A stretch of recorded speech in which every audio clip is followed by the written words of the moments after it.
शंभो।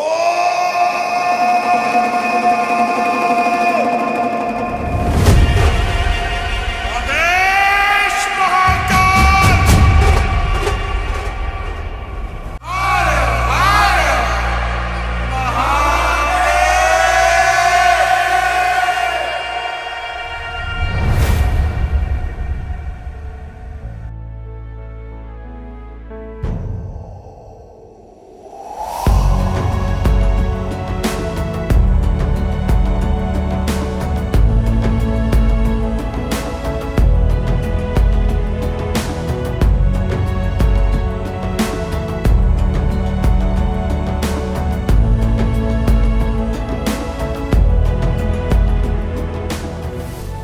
आखिरकार पहुंच गया था उन वादियों में जो देखना का भी एक सपना था। चल रहा था उन रास्तों पे जहां चलना का भी एक सपना था, और जा रहा था वहां जहां जाना का भी एक सपना था।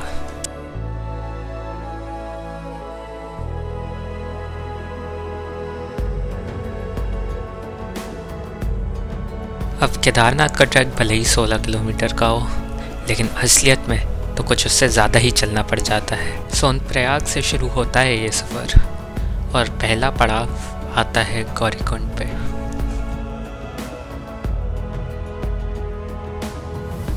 और फिर आप पहुंचते हो केदारनाथ ट्रैक पॉइंट पे, जहां से शुरू होता है ये सफ़र।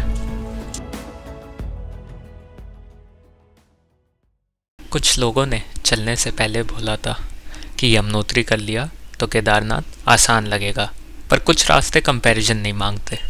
यमुनोत्री ने चढ़ना सिखाया तो केदारनाथ ने रुक के सांस लेने की अहमियत बता दी, क्योंकि यहाँ दर्द सिर्फ मसल्स में नहीं होता, यहाँ दर्द ईगो में होता है।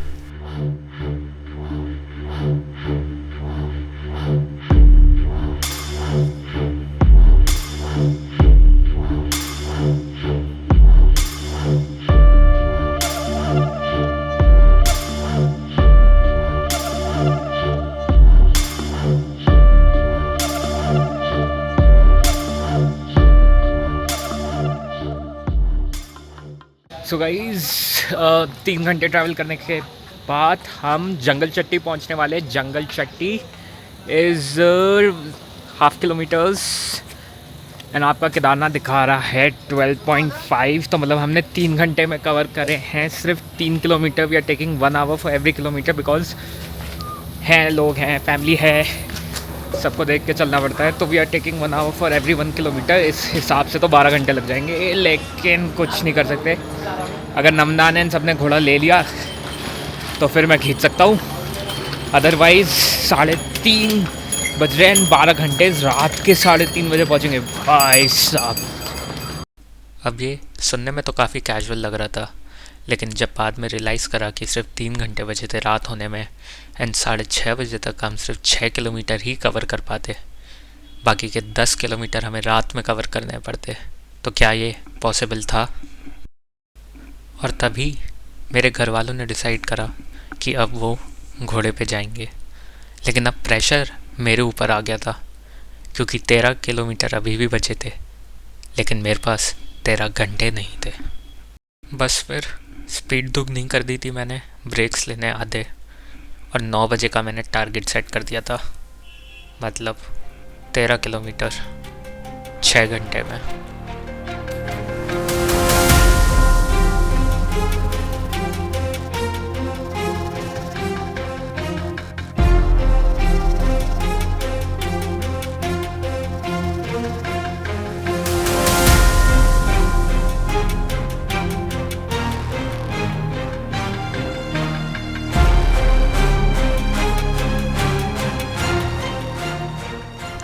लेकिन मुसीबतें अभी ख़त्म नहीं हुई थी। अचानक से बादल आ गए थे, एंड देखते ही देखते बारिश शुरू हो गई थी। लेकिन हमारे पास टाइम की बहुत कमी थी। They all have taken horses, they are at their physical limit, but I want to do it. Personally, I want to do it. मैं पहली बार आ रहा हूँ and I don't know if I ever be able to walk this entire track. तो मुझे नहीं पता, I want to do it by walking and मैं करके दिखाऊंगा। रात हो गई थी एंड 6 किलोमीटर अभी भी बाकी थे। मन तो कर रहा था घोड़ा ले लूं, लेकिन बीच में ईको आ गया था। सो गाइज आई नो मैं भी नहीं दिख रहा हूँ, क्योंकि इवन दो केदारनाथ के पूरे ट्रैक पे लाइट्स लगी हुई हैं, but the power cut is very frequent. बहुत फ्रीक्वेंटली पावर कट्स हो रहे हैं, इसलिए यहाँ पे अंधेरा हो रहा है। अदरवाइज ये पूरा चमका हुआ था। सो लाइट्स हैं, लेकिन भाई पावर कट भी है। Around 5 more kilometers and we'll make it. It's around 6:30. अब देखने या सुनने वाले तो शायद बोलें कि 10 किलोमीटर हो गए तो बाकी 6 भी हो ही जाएंगे, क्या बड़ी बात है। लेकिन ये एंड के 6 किलोमीटर ही सबसे ज़्यादा मुश्किल थे। सबसे पहले तो लाइट नहीं थी, अंधेरा था, एंड उसके बाद बॉडी ने जवाब दे दिया था।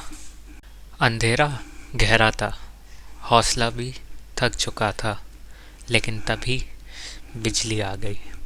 और सिर्फ बिजली ही नहीं आई थी, अपने साथ उम्मीद भी साथ ले आई थी। जब बिजली आई लगा जैसे रात हार गई हो, एक छोटी सी रोशनी, और दिल फिर चल पड़ा था। जब होश आया तो मैं केदारनाथ पहुंच चुका था।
केदारनाथ में मुझे सिर्फ एक चीज़ पता चली कि महादेव आपको वहाँ मंदिर में नहीं मिलेंगे, बल्कि उस रास्ते पे एंड उन वादियों में मिलेंगे। बस अपना दिल साफ रखना और मन में बोलते रहना, हर हर महादेव।